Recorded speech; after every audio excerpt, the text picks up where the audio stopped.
लाले गैया के लाले बछड़वा हो, सीता जिली पली द्वार जी, सीता जिली पली द्वार जी।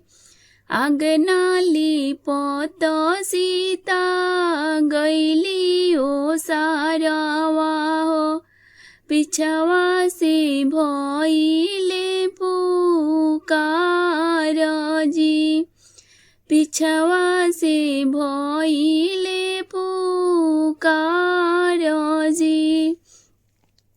घुंघुटा उठाई सीता देखी जब घूमी हो, नैहर के नौआ भैया खाड़ जी।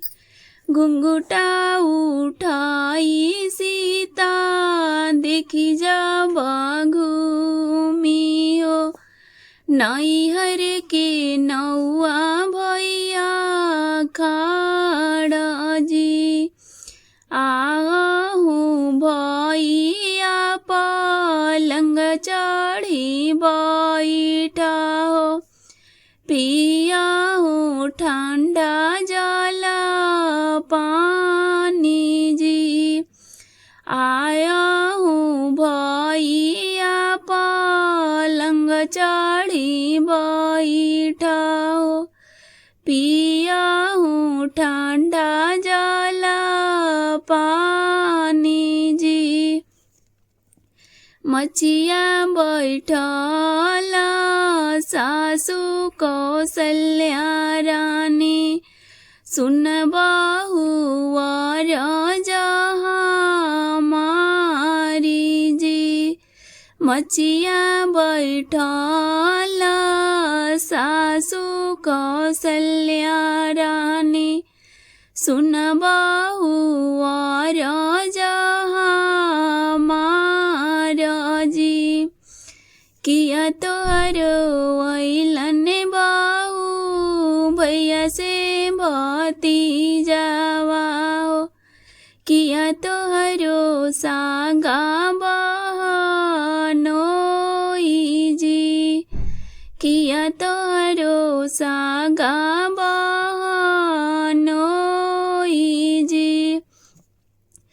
नहीं मोर अइले सासु भैया से भतीजावा हो, नहीं मोर सागा बहनोई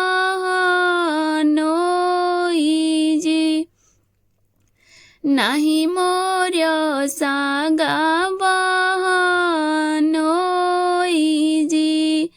एकता में अइले सासु नैहर के नौआ ठाकुर, लांगले सागा ननदोई जी। एकता में अइले सासु नैहर के नौआ ठाकुर, लांगले सागा ननदोई जी। इतना वचन सुनी माता कौशल्या रानी, धाई के राम लागे जा सजी।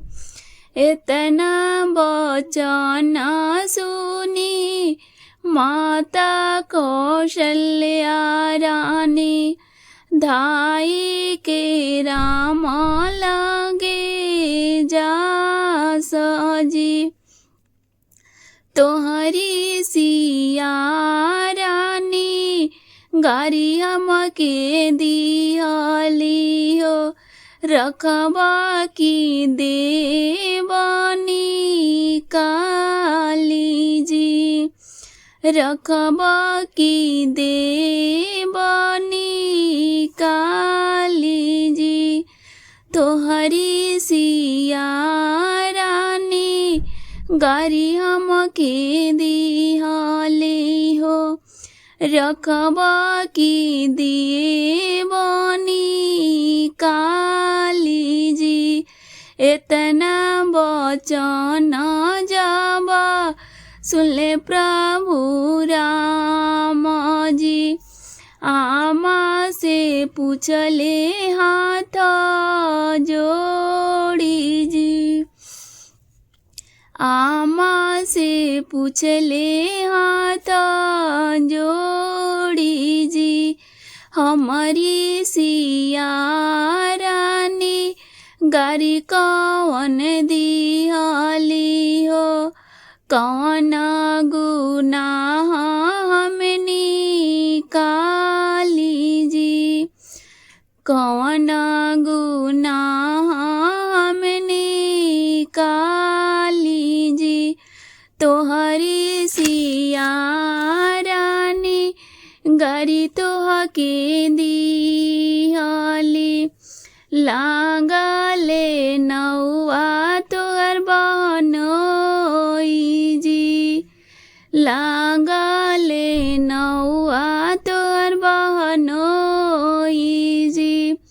इतना वचन जब सुनले प्रभु राम जी।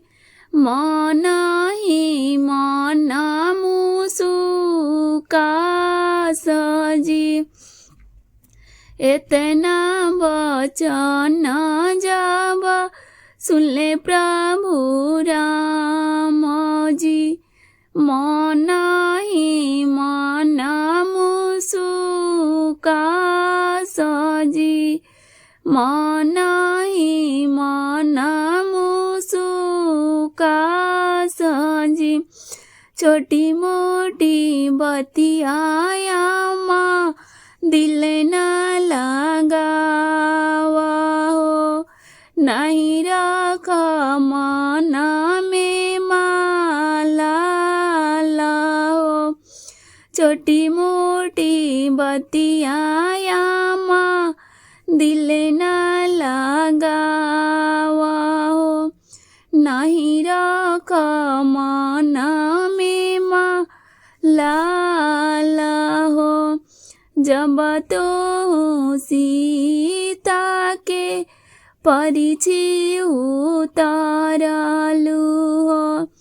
वही बहु तोहार जी।